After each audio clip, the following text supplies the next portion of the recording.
Lisa Kane DeVitto, who was going to be educating us about historic camellias of a historic Crescent City. So, Lisa, thank you. Very tight ruffles. This is still found all over Crescent City. And I'll show you some pictures in a moment of where they are. Governor Mooten on the right. We might have had one of those in our yard in the past. I'm not sure that I could find it today. It's just not working. There we go. These are two camellias that you'll find in Crescent City. Alba plana on the left and Rosa plana. Nope, keep doing this one.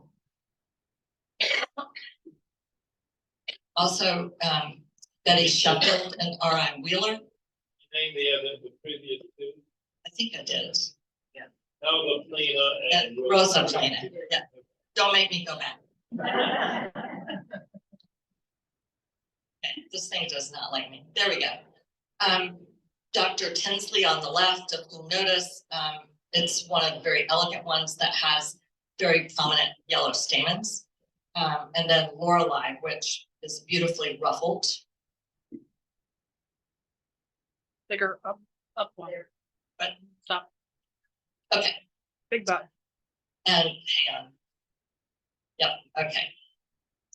And then this was my grandfather's favorite. It's called Rubra. It's a very deep pink, and the significant part is around the edges, it's purple. And you will find this in Crescent City. And it was bred specifically to have that purple tinge.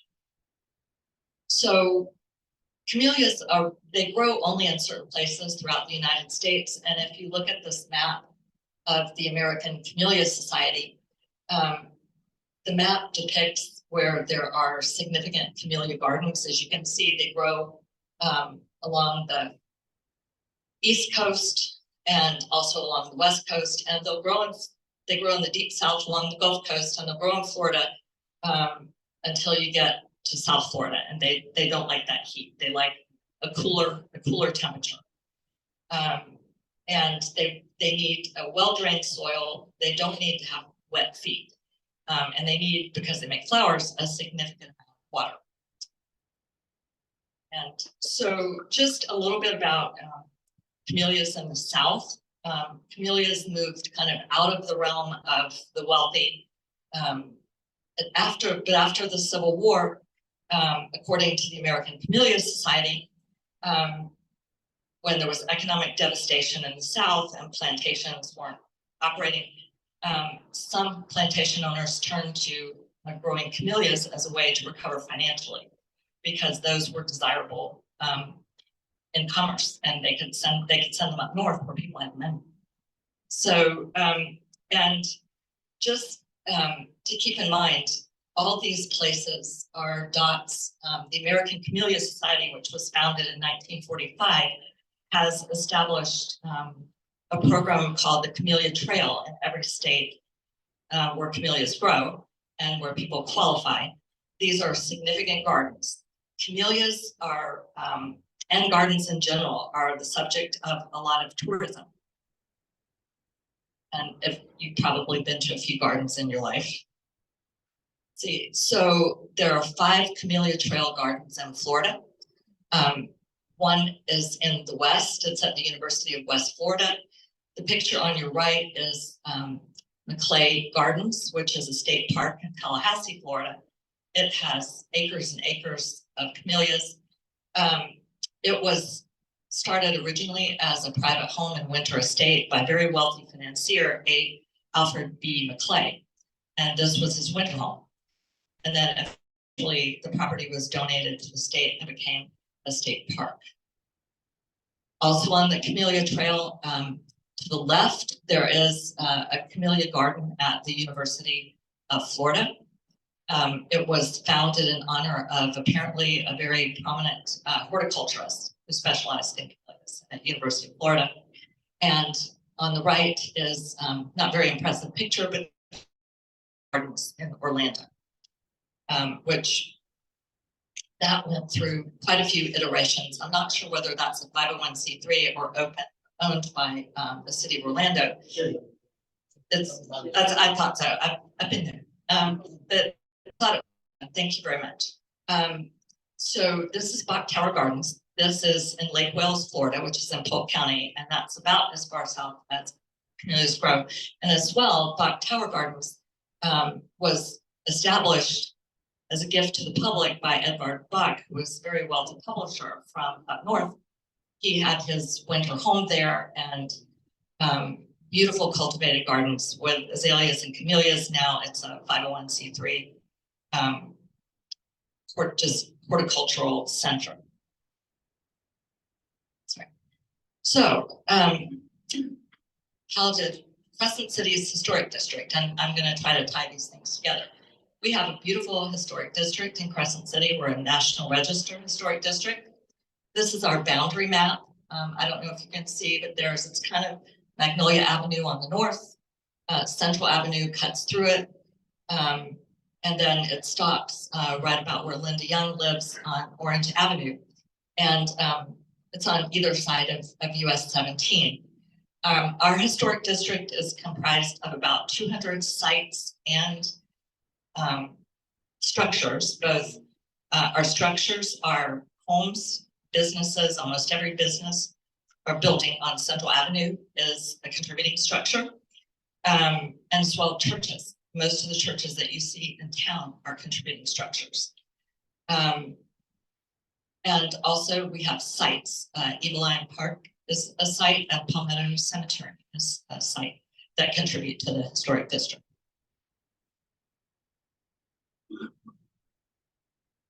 So I'm just going to give a couple because we don't really have time.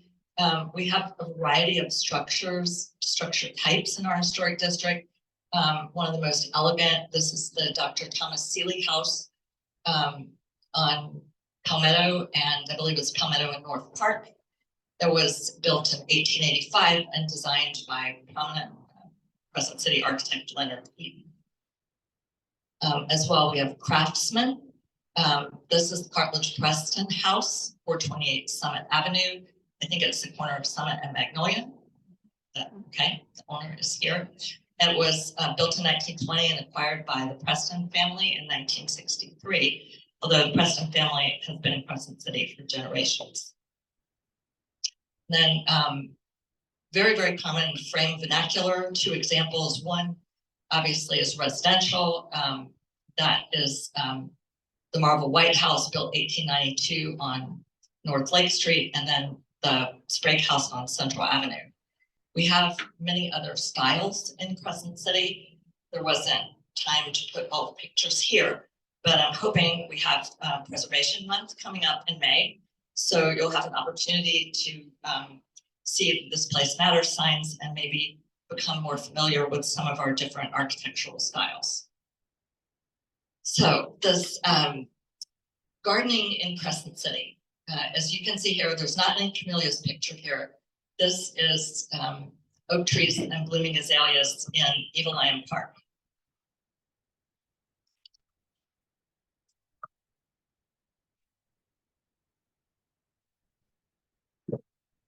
Just a moment, I lost my place.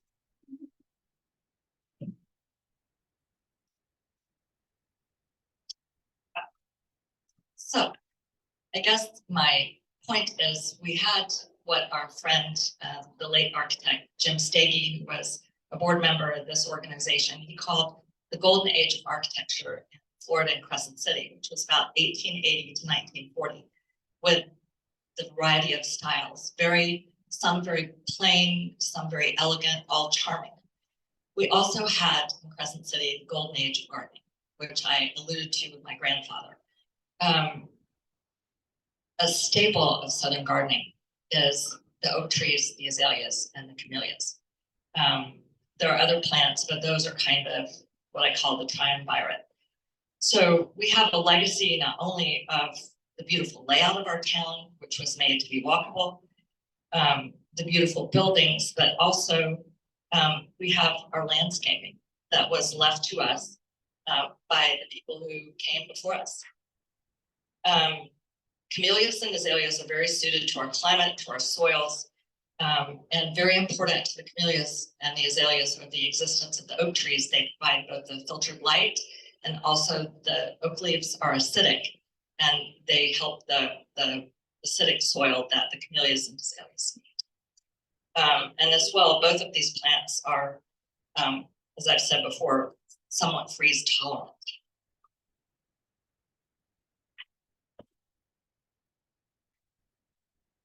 So what I found, I wanted to talk about the beautiful camellias in town. And what I found when I started looking into it was that there's not really much recorded about what I call the golden age of gardening in Crescent City. So that's really what I'm going to talk about now, because it's a kind of living legacy. In the early part of the 20th century, the 1900s, we had two different sets of people come together, and it just created sometimes very spectacular results. We had the families who had been here for a long time, the experienced agriculturalists who grew citrus and other crops, and they knew everything there was to know about growing things. And then we had people move here from other places in the South or up north. They came here because it was a nice place to live, or because they were going to start a business. Like my grandfather, he was a medical doctor. He came here to practice medicine. But it was a great place to garden. And you had the hobbyists, and then you had the agriculturalists. People wanted to create beautiful yards to enjoy and to complement their beautiful and gracious homes. And the merger of agriculture and horticulture in Crescent City just became what I call a very powerful river that provides us with a lot of enjoyment that continues today. So I'm going to show you basically different camellias that we've had around town that have been blooming this year since the blooming season began in October for sasanquas and November, December for the Camellia japonica. Camellias can be used to beautify a property in a number of ways. They can be used as a hedge. They can be used along your property line. They can be massed for effect. You can have one spectacular single bush that stands out in your yard and becomes very large. They can soften a corner of a house, and they can line the driveway. And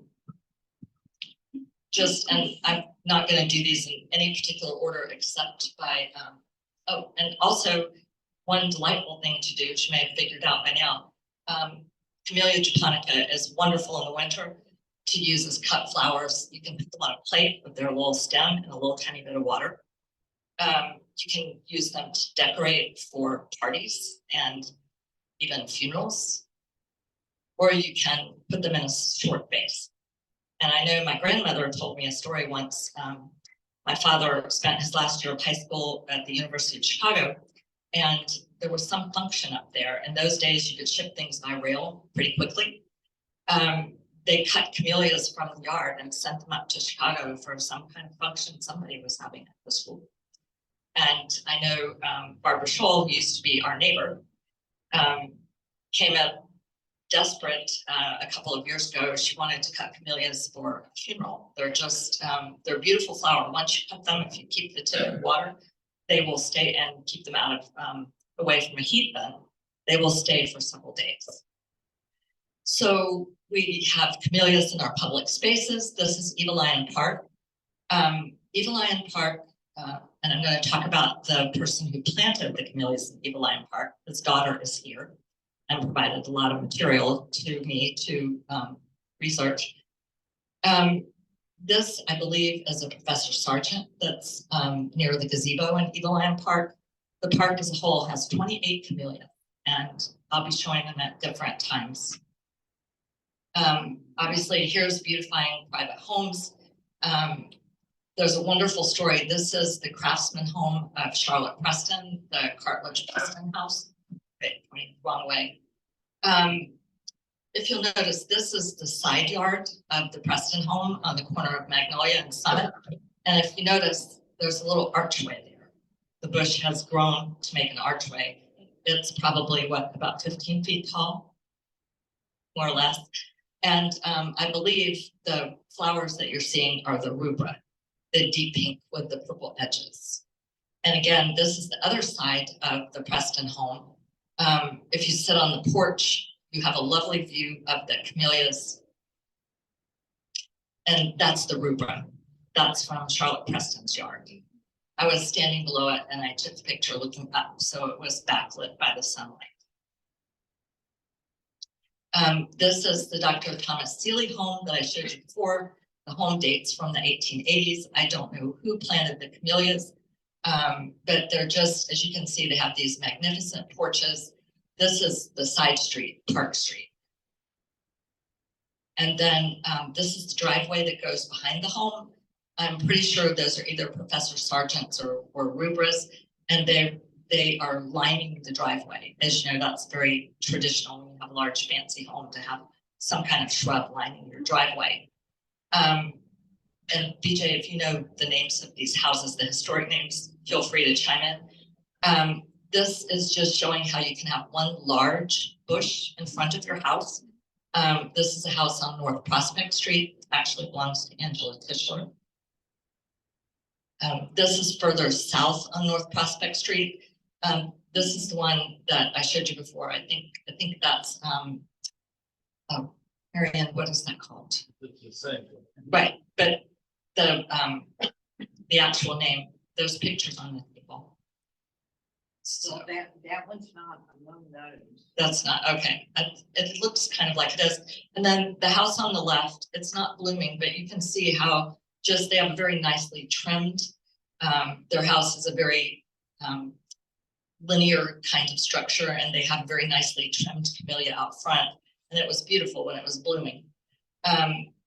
This house, 33 North Prospect, which was falling into disrepair, it's been purchased about a year or two ago. It's an 1895 house, Francis Crotty House. It's on the corner of North Prospect in Florida. And I was relieved to see the owner left the 3 camellias that are on the corner.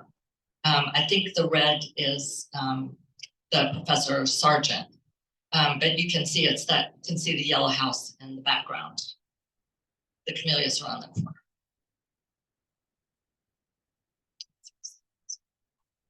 Hold on. Moving on to South Prospect. This is across from Miller Middle School site, which of course this organization is trying to have preserved through adaptive reuse. This house is across the street, and I'm just showing another way that camellias can be used in a front yard.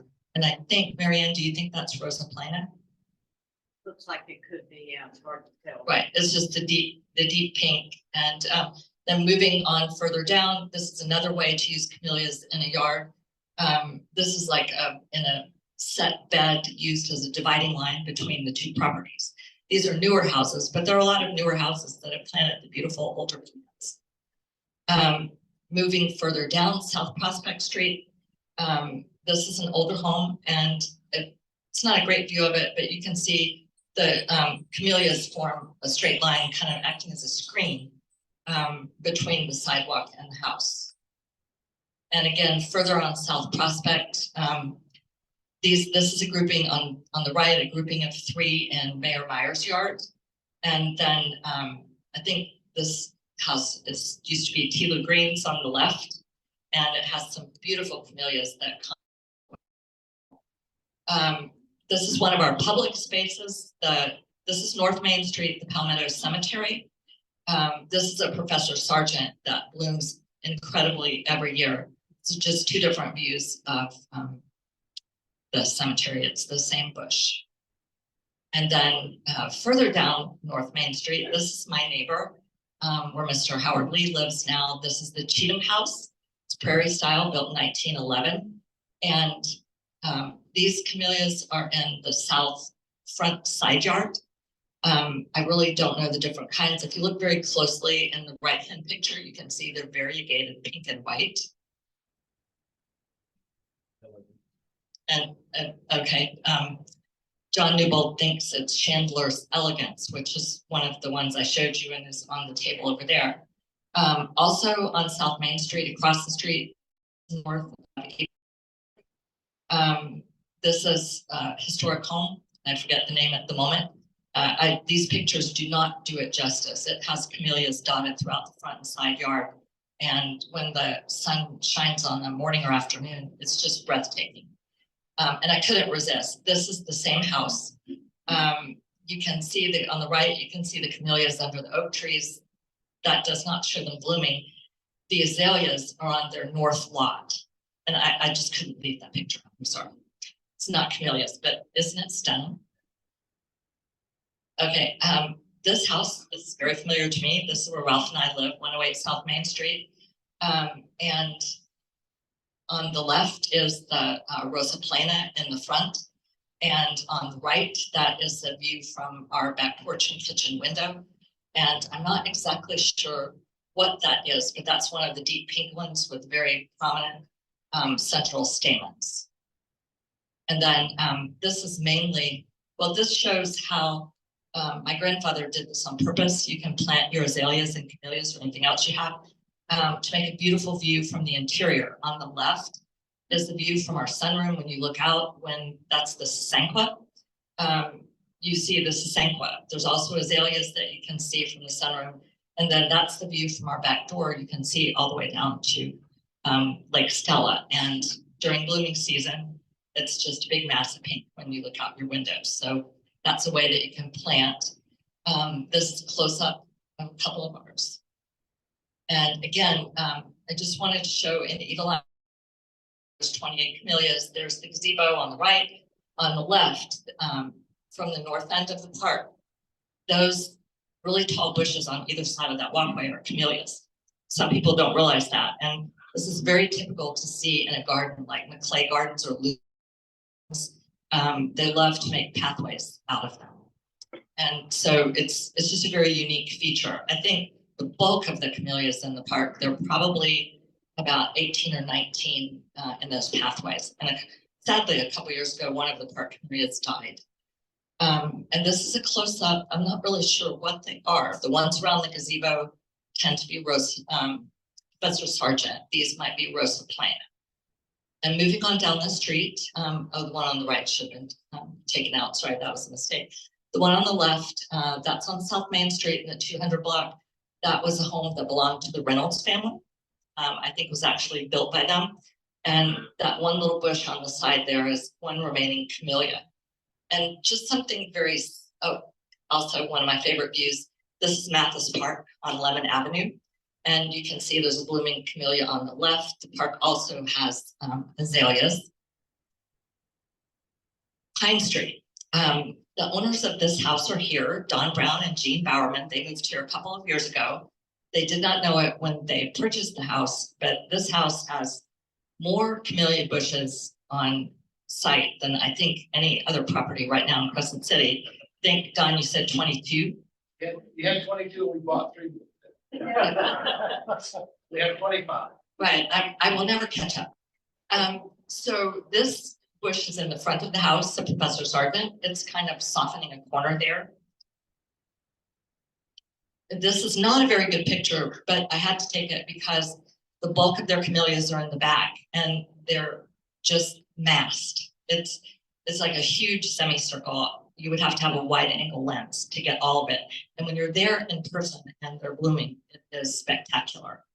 And they're very, very tall. They're taller than Don. When we bought the house, that was all moss. Yes. And no, you couldn't tell what was there at all. Right. And they were, of course, delighted because Don and Jean are very experienced horticulturalists. They had a nursery at one time. And Jean has a degree in horticulture, and we're grateful to have her serving on the Crescent City Tree and Garden Board. You could be up here talking about it. Well, that's when we get a garden club.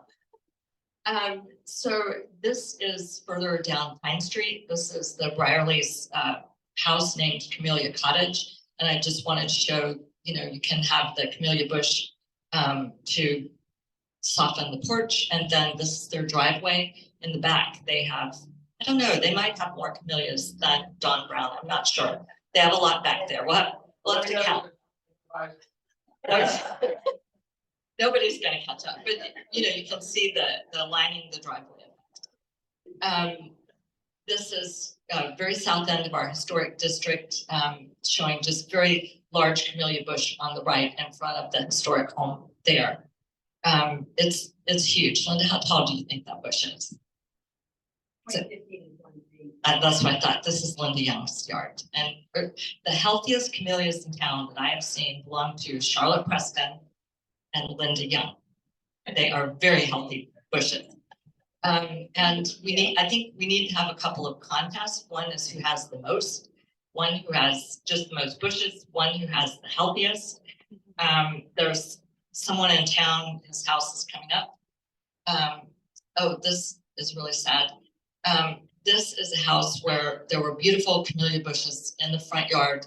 It was bought and prepared for sale, and most of the beautiful camellias in the front were chopped out. There's one albiplana left, and very sadly, I heard from someone who came to do an event at the Women's Club, who's in the antique business and lives in Jacksonville. This is happening in Crescent City and also apparently in the old neighborhoods in Jacksonville. People buy houses and they don't know what camellias are. Camellia bushes, when they get to a large size, are very valuable. If you wanted to buy them full grown, you would pay maybe $500. They don't know what they are, and they dig them up to make the place neater. So anyway, that's one albiplana left. Okay, this is Chestnut Street. There's an albiplana on the left, and then I'm not really sure what that is, but this is a huge bush. It's very dramatic, right in the middle of the yard, and the owner of this bush claims that he has the largest camellia in town. So I think it would be interesting to do some measuring and see how many large ones we have.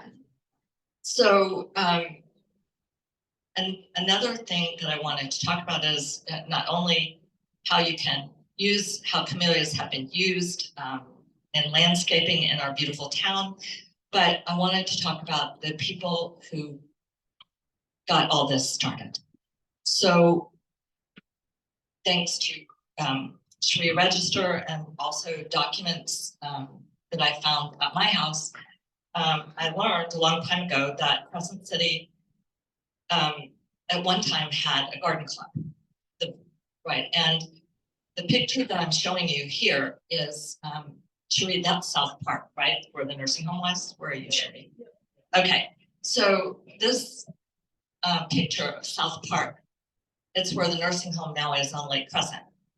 That's actually a postcard that someone sent my father in 1946 when he was away at school.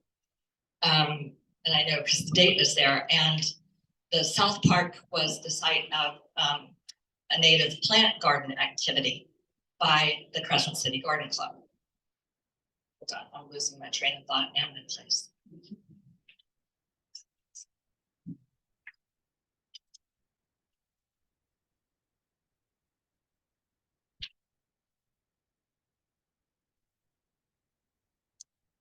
Right, so 1939 was the inaugural year of the Crescent City Garden Club, and we know this because of some articles written by our late town historian, Marjorie Neal Nelson, that these documents have been preserved by our current town historian, her daughter Cherie. And Cherie found this first copy of the Garden Club yearbook in her mother's documents. This is handmade, and the Garden Club yearbook had a list of the members and the club officers and their committee chairs. I counted, there were about 25 members. I think some of the members included, would Mrs. John Newbold have been your mother? Yeah. Yes. There was Mrs. John Newbold, a lot of crossover with the Women's Club. One of the members was Miss Elsie Paget, the Venerable Miss Nancy Williams, and it's very important, a very important gardener in Crescent City that I'm going to talk a little bit about, and John Newbold will also, I don't know if you can see the name Mrs. V.I. Carrier. The Garden Club had a number of projects. They included, they had a garden shop on Central Avenue with gift items. They did a community cleanup. They did lighting during Christmas. And they had a native plant park on Lake Crescent. a goal of the club was to beautify Crescent City for both visitors and residents. And you can see when you look at the membership list, the bonding and merging of the people who were in agriculture for a business and people who were just lovers of gardens and hobbyists. So as well, I'm going to show you a map and talk about a few people. There were quite a few nurseries in and around Crescent City at this time, something that we really don't have now. So hang on just a second, I'm just going to flip through the Garden Club. And Garden Club also, we have two yearbooks that each have a poetry selection. This is the yearbook from the following year. I found this in my grandmother's bedside table. And she was the president that year. The membership had grown from 25 to about 40 members at that time. And another project that the Garden Club had, and Skip Miller told me about this, well, they had plant shows. There were plant shows in Crescent City. So you can see the committees there: beautification program, conservation, and they had plant exchanges. It's funny, we did that at Arbor Day for a few years. So, and very interesting. I don't know why that line is there. The poetry chosen for the year, Violet Fane was a very famous English poet of the late 19th century. My grandmother studied poetry in college. I have a feeling that was her choice. So the very end of this talk, but saving the most important to the last. These are some of the people that I've been able to identify as people who were very important in gardening and horticulture in Crescent City. Doc Braddock, that's Mary Ann Braddock's father.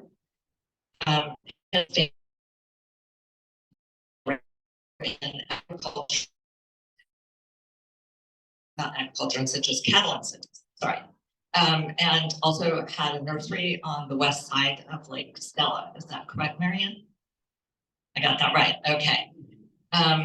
John Newbold's father, John Reuben Newbold. Hold on, need to keep going. Okay, this is a picture, I'm sorry, I got ahead of myself. This is a picture of Doc Braddock and his wife, Marianne's father and mother. Absolutely beautiful people and very knowledgeable. Then we had John Newbold's father and JR's grandfather, John Reuben Newbold Sr. He was in agriculture and horticulture, and John tells me that he both sold and cared for camellias. And he and my grandfather knew each other.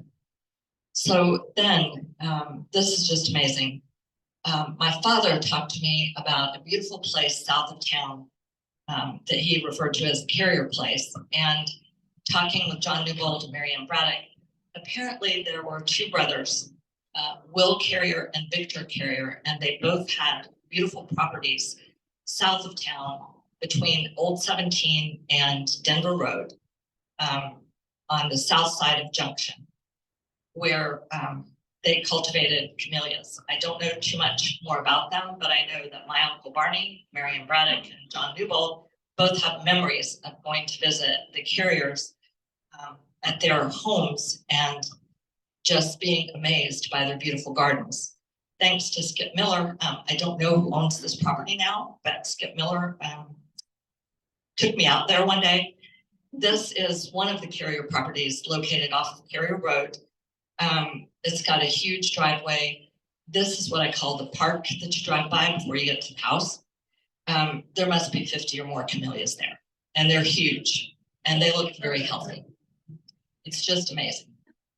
This is the driveway, and as you can see, this is the classic lining the driveway. And then these are Carrier property camellias close up. The rubra on the left, I'm not sure what that one is.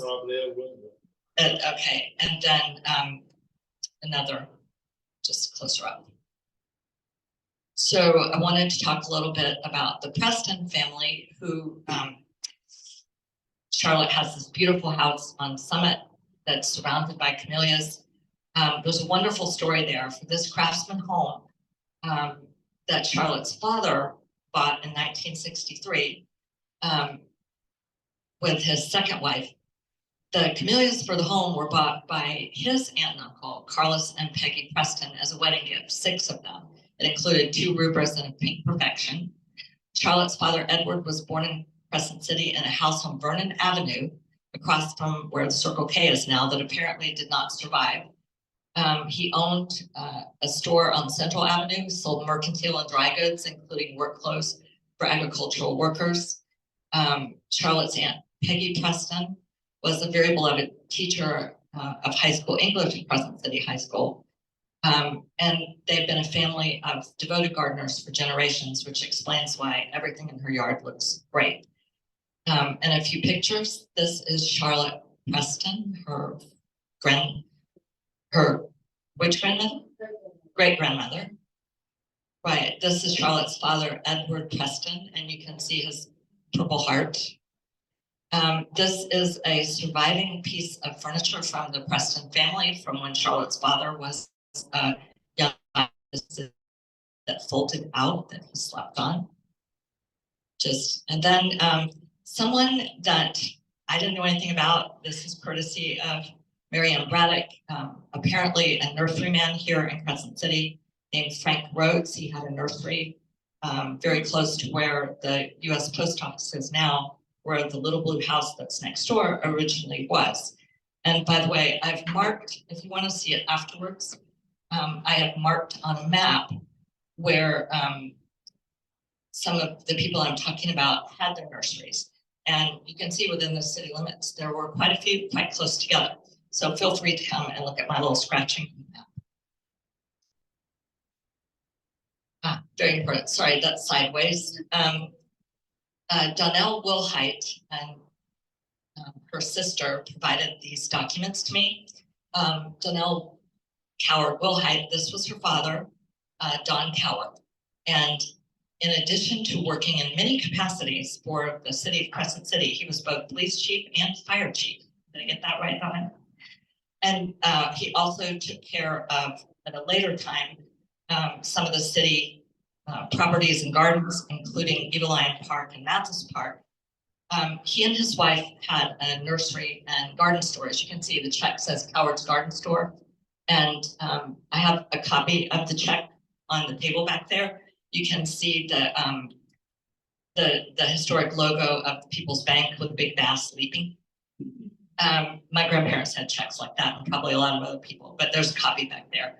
So they had a nursery in 3 different locations. The picture upper right, Donnell tells me, was originally close to where the China Walk is now. And then there was a store in the on Central Avenue in the Italianate building called Warner Apartments, 508 Central. That's upper left. And then the building across the street on the corner that kind of faces the corner next to what we know now as the St. Vincent de Paul thrift store. That was their last location.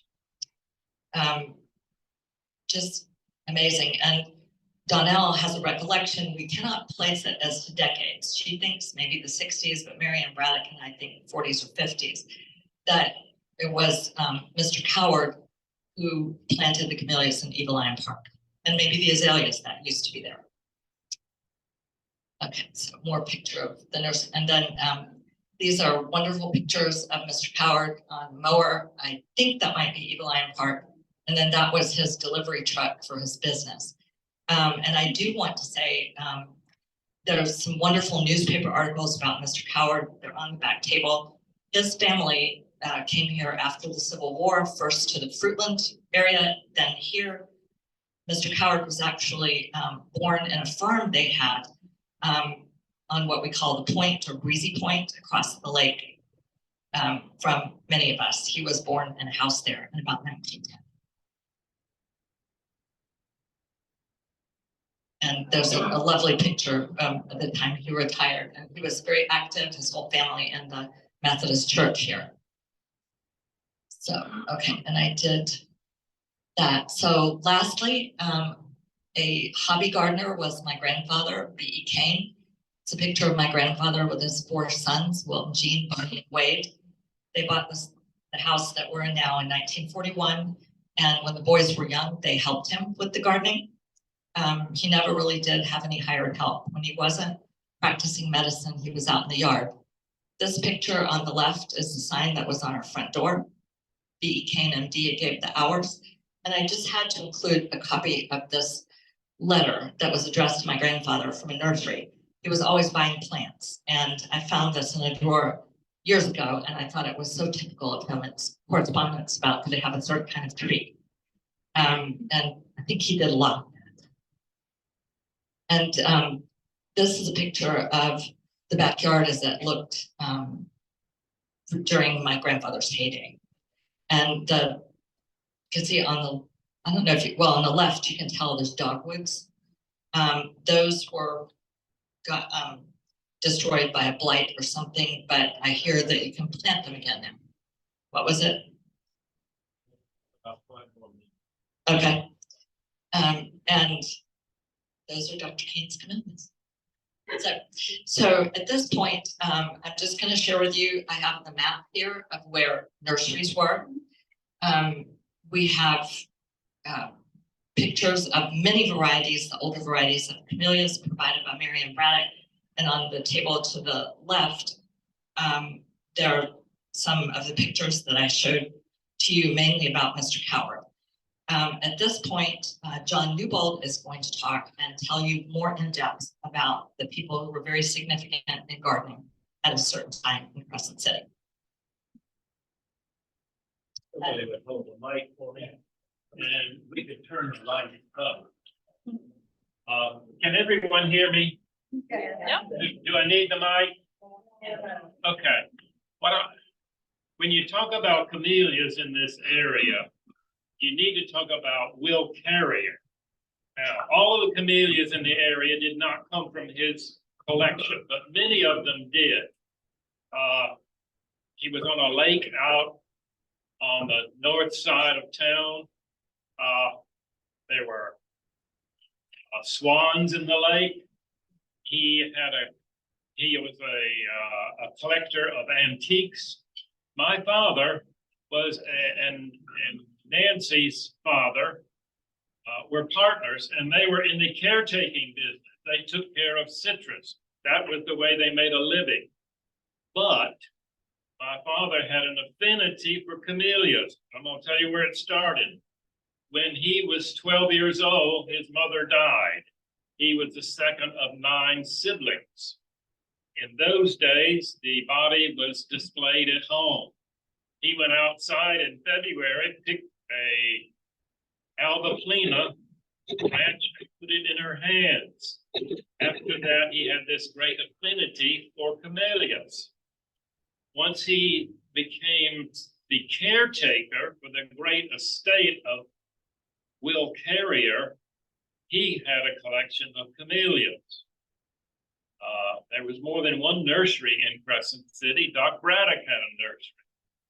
But my dad sold camellias for about 10 years. So many of the camellias in the area came from his collection and the collection from Will Carrier. So then I want to talk to you about care of camellias.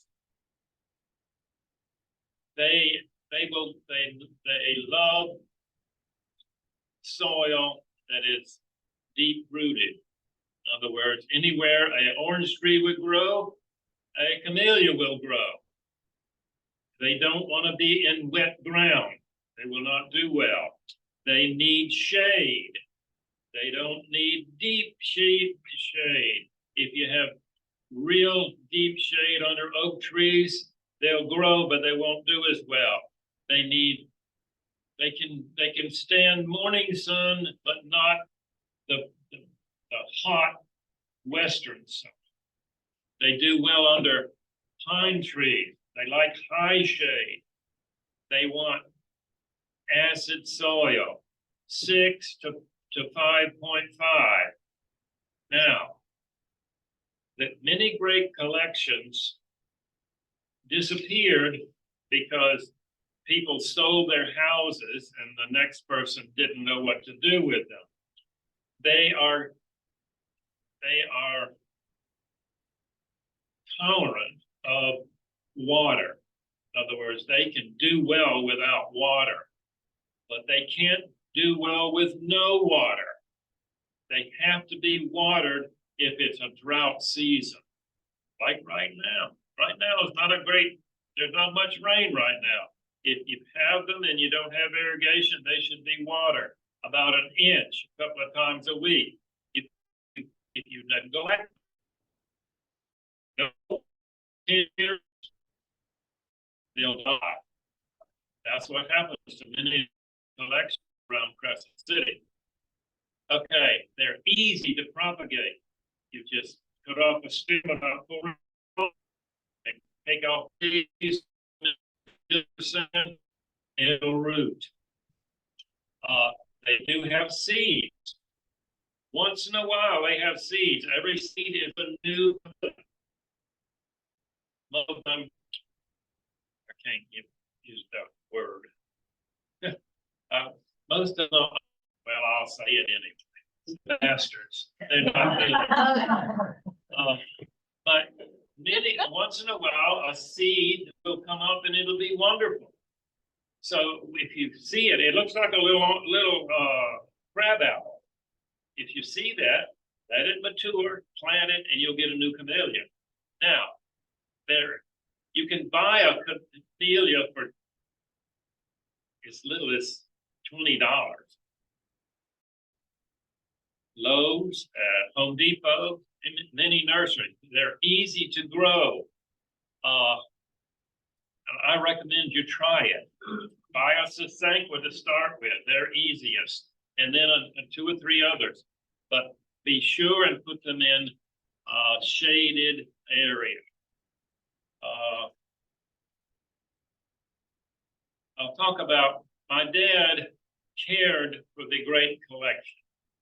When I was a kid, my father cared for many groves around here. And every year he would visit all of the owners of the groves.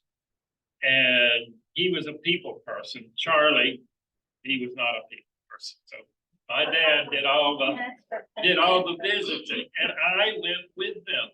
I've been to every grove around here that was so significant that we took care of. I went with him, and I went with to visit this great collection. I was maybe 10 years old, and he took me upstairs to this man's house.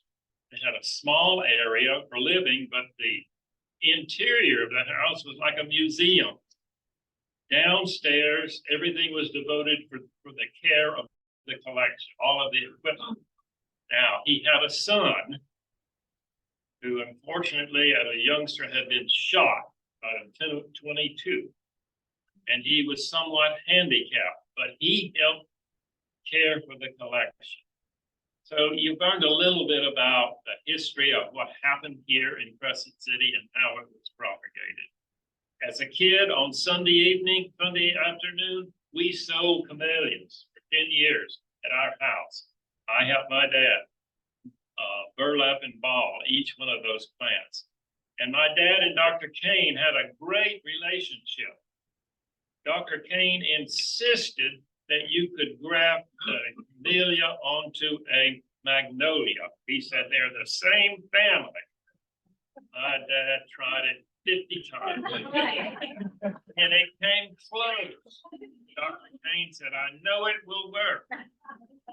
I tell you, he was crazy for magnolias. I mean, for camellias. You go there for his collection for a doctor visit, and you talk about camellias, he would stop and take you out to his collection. He was crazy for camellias. And it is one of the greatest collections in Crescent City. So I implore you to try camellias. They're easy to grow and they're wonderful. They last for 100 years. Well, that's my little spiel about camellias.